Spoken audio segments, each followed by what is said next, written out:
it's Alice, and welcome to our January reading update.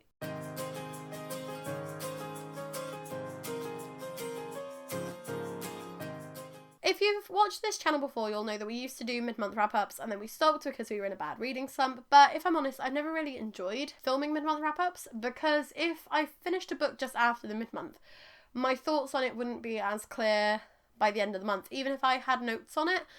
So I'd start rushing, trying to finish more books before the mid-month wrap-up, and then I might not necessarily enjoy them. So I've decided that we're going to do something different in 2022. We're going to do reading updates instead. So it gives me a chance to talk about any books that we finished at the start of the month, but we can also talk about books that we are currently reading and the progress that we made on those and how we're feeling about them in the first half of the month. So hopefully it will help me enjoy this kind of mid-month check-in a little bit more. If you enjoy reading updates, then please let me know, because I haven't seen anybody else doing them, but if other people do, then let me know, because it would be fun to see other people doing a similar thing.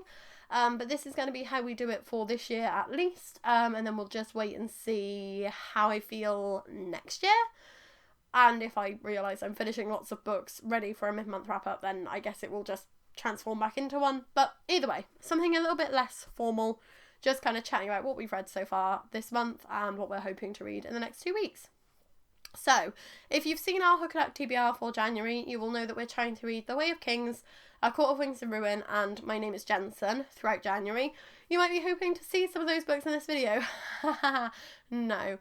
We made the mistake of already having a few books that we had started at the beginning of the month before we filmed the TBR, so we haven't had a chance to touch the TBR yet, but we still have managed to finish 3 books this month, which I'm really, really happy with, because we have been in a huge reading slump and it seems like it might be over, but I'm not going to count my chickens before they chicken, because it could just come slamming back in and I don't want that to happen. Ooh, a tiny fly. Let's try and ignore that. Like a cat. Oh my god. So the first book that we finished this month was You Should See Me in a Crown by Leah Johnson, which I gave 3 stars. It was more like a 3.5, but I felt like some of it was a little bit rushed. So if you haven't heard of You Should See Me in a Crown before, I don't know where you've been, because it's been huge on BookTube for a couple of years now. But this is about a black girl called Liz who wants to be prom queen because she wants to get the scholarship for going to college. She hasn't managed to get the scholarship money that she wanted, so she's got to try and think of a different way of getting it, and winning prom queen is basically the only thing that she can think of. So her and her friends team together so that she can try to become prom queen, even though she's one of like the more unpopular kids. Like, she's a music kid, she's like a nerd, so she's not one of the people who's like at the top of the running, but she's trying anyway. And it's a queer love story as well, because she falls in love with one of the other people who is competing for prom queen, even though she lives in a rural area of Texas where if you are in an LGBTQ plus relationship, you are not allowed to go with that person to prom. They're not allowed to be your date, or you will be like disqualified from being prom king and queen, which is like ridiculously stupid, but also I can totally believe that would happen in some areas. So it just annoyed me, because like, oh my god, why would anybody do that? But I don't judge the book for that reason. I liked the conversational tone of the book, because Liz really does feel like a friend straight away. It's very funny. There's a lot of moments that have me like snort laughing, and I really did enjoy that aspect of it. There's a few too many pop culture references, which I felt dated it quite rapidly. It's only been out for a couple of years, but it already felt older than it was, which was interesting, because I thought I wouldn't get that vibe from it, but I really did. But that it's kind of my fault for not reading it sooner, but then also it does kind of show that it's not going to work very well in the future either, because it will just feel more and more dated as it goes on. Pop culture references in contemporary books is probably one of my least favourite things, because it does date them so rapidly, so that did diminish my rating a little bit. I also just thought it was a little bit too cliched and a little bit cringy, in a nice way. Like, it was kind of uplifting, because it was like, okay, you've got this queer lesbian character who isn't out yet, and she's exploring her sexuality, and she's in this area where not only is she already experiencing a tough time because she's black, but because Liz is black and a lesbian, she already has a lot of things that are against her, so she isn't comfortable with coming out yet. And it's interesting to see that discussion of like, okay, well, I'm experiencing an interest in this person, but I don't feel as though I can explore it publicly yet because I'm not ready. There were sections that kind of reminded me of Felix Ever After by Case and Calendar, so if you enjoyed that book, I would recommend this one, because there's similar conversations about like outing and the way that professionals react to it, and I found that quite interesting. I don't remember really why I gave it 3.5 stars. I think it was just a case of like, I enjoyed it enough. Most contemporary YA only gets 4 stars for me anyway. I just think because it was a little bit too predictable, because it was pretty obvious how it was going to end from the beginning. But I did like the fact that it was split into weeks as well, so it made it a bit of an easier read. Still a little bit conflicted on this one, if I'm honest, because it makes me want to read more of Leah Johnson's writing, but I'm already struggling to remember like key plot points because it was an easy read, but it wasn't one that had a huge impact on me.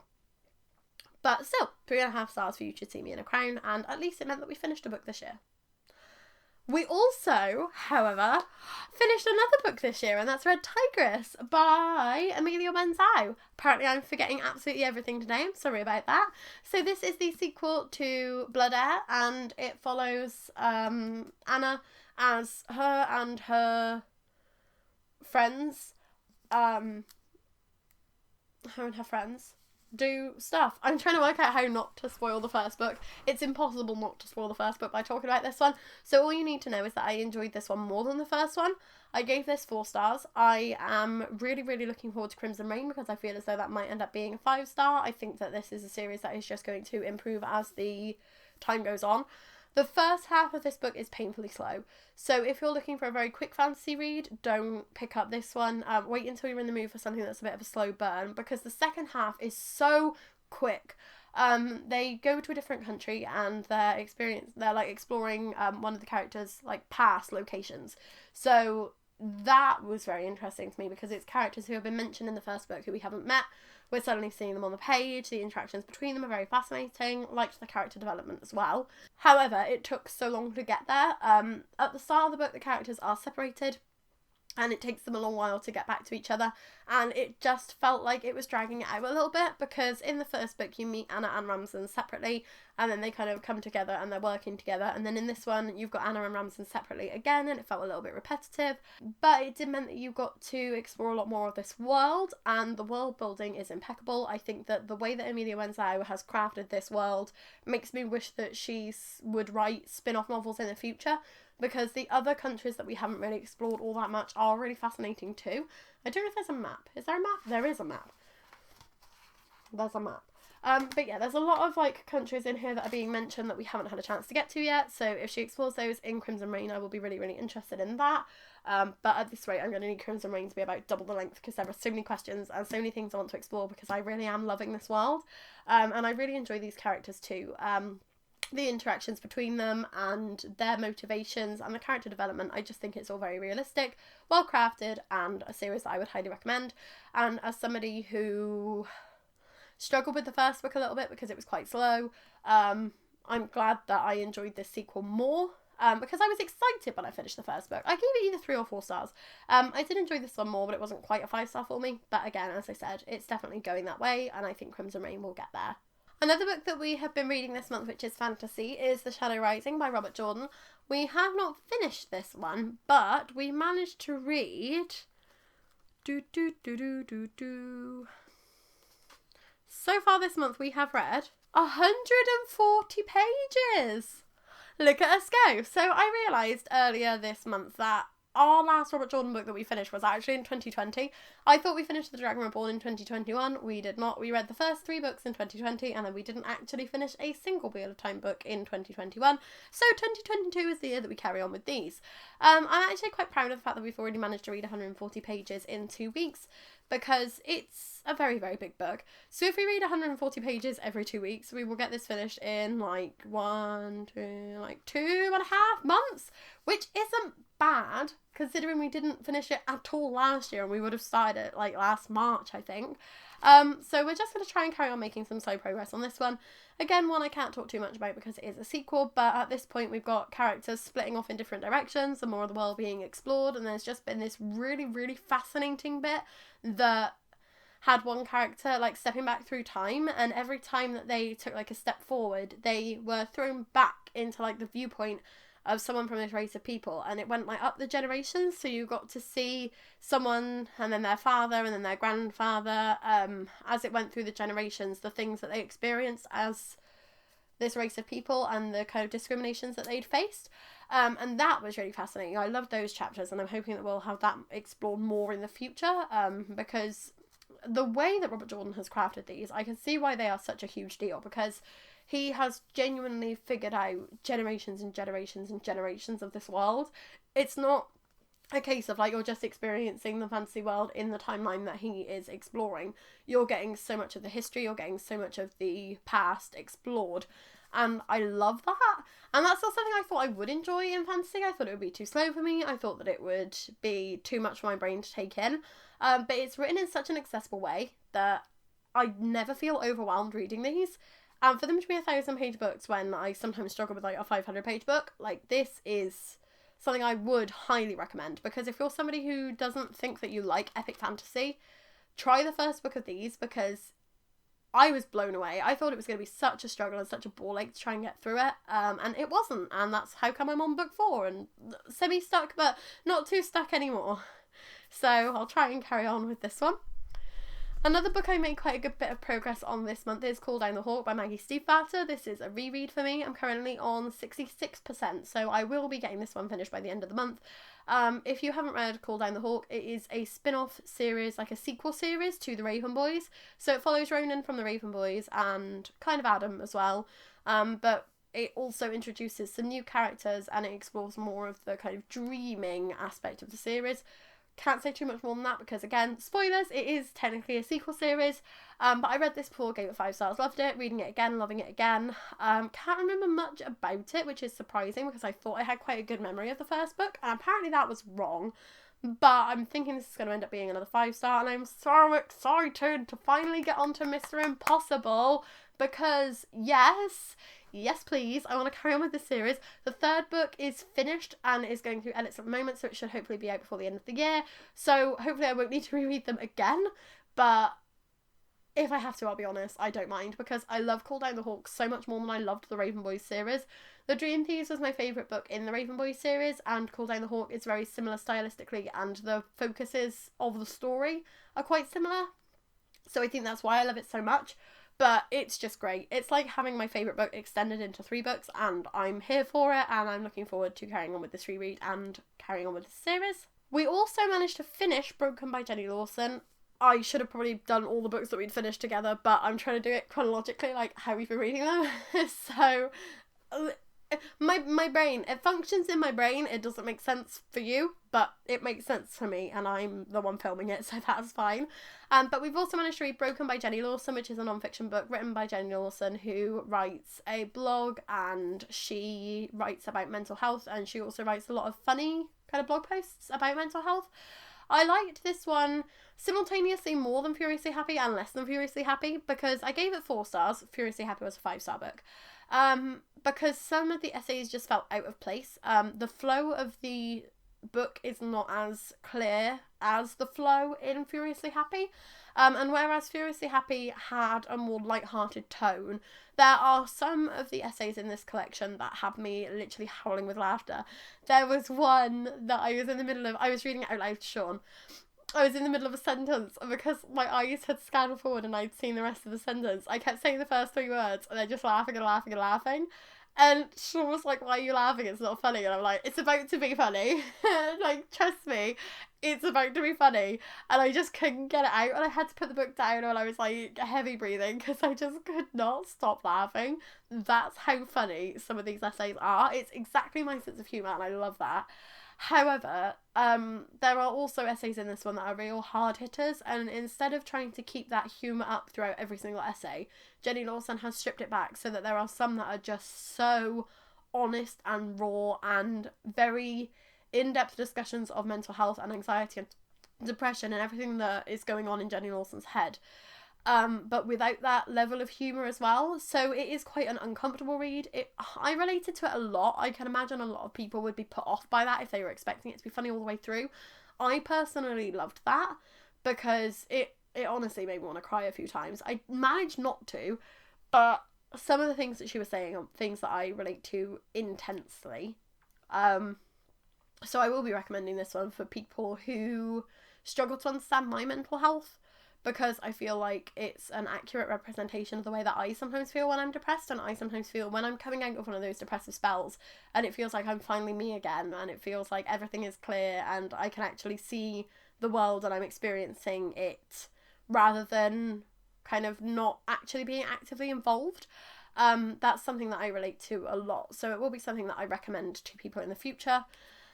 But it's just a shame, because if I hadn't read Furiously Happy, I probably would have given Broken 5 stars and then read Furiously Happy and been like, oh no, Broken should have been 4 stars. But because I've already read Furiously Happy, I know that this isn't as good.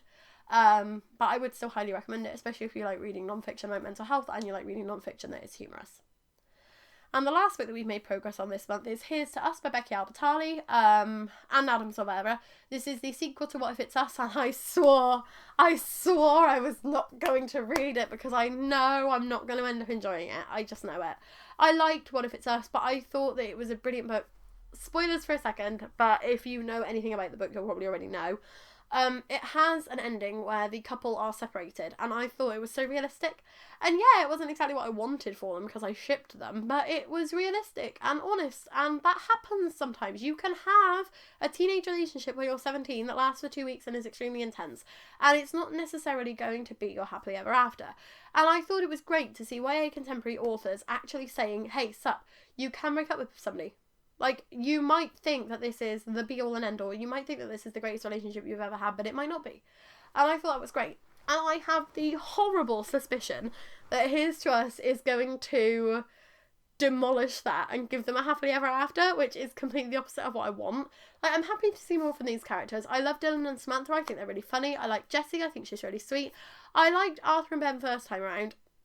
Mildly annoying characters, but fair enough. They felt realistic. But we're currently 20-something% in, and Ben is intensely interested in starting a relationship with somebody new, and Arthur is in a long-term relationship with somebody new, and I feel like those people are just going to get absolutely shafted, and it's going to be like, but Ben and Arthur forever, and it's going to do my head in. So I started it, and I'm not enjoying it as much as I enjoyed the first one. It's a quick, easy read. We only started it yesterday, 2 days ago, and we're already over 20% in, so it is going to be a nice, quick and easy read. It's a good book to read because it finishes another series, and I'm trying to finish more series. That's always one of my main goals, but I'm never managing to do it. So picking up this sequel, low-key regretting it. Some of it is trying to be funny like the first book, but it isn't quite hitting the same. But I don't know if that's because Dylan's kind of quirky and surprising nature isn't as quirky and surprising if you've already read an entire book with him. But I do still like him. I might be judging a bit too harshly because I'm only a quarter of the way through, but I will let you know at the end of the month because we should hopefully have this one finished by then. And that is it for our January reading update. So we've got 3 books that we're continuing on with. We've got 3 books that we have finished. And it's not as many books as we used to read, but let's be honest, we're actually reading, and we're reading some quite intense chunky boys. 140 pages of this chunky boy is the equivalent of like a 300-page YA contemporary. So I'm proud. I'm happy. Like, the reading slump feels like it might be over, and I'm able to share some thoughts on books with you, which is what I want to do. So I hope that you enjoyed this reading update. If you think that this is a better way of doing a mid-month wrap-up and you enjoy it, then please let me know down in the comments, because as I said, we're planning on doing one a month, but if you don't like them, then we might reconsider. But hopefully you liked this because I feel good for filming it, and normally that's a good testing ground. Who knows? Again, if you'd like to subscribe, please do. We would be super duper grateful. We're nearly on 600 subscribers, where we have been stuck for a couple of weeks. So if we can just push over the 600 mark, we would really appreciate it.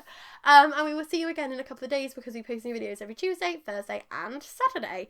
So see you in a couple of days. Have a lovely, lovely start to your week. Bye! it's Alice, and welcome to our January reading update. So instead of filming mid-month wrap-ups in January, oh my god, why is my brain not working? It's because I'm trying to hurry. Oh, Jesus. Okay, start again.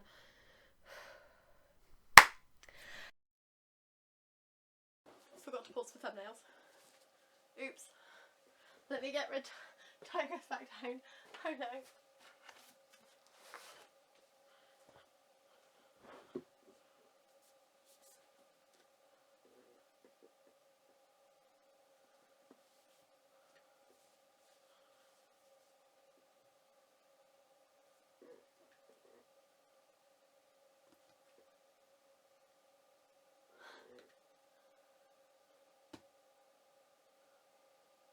I don't know what else to pose. How do we normally do these?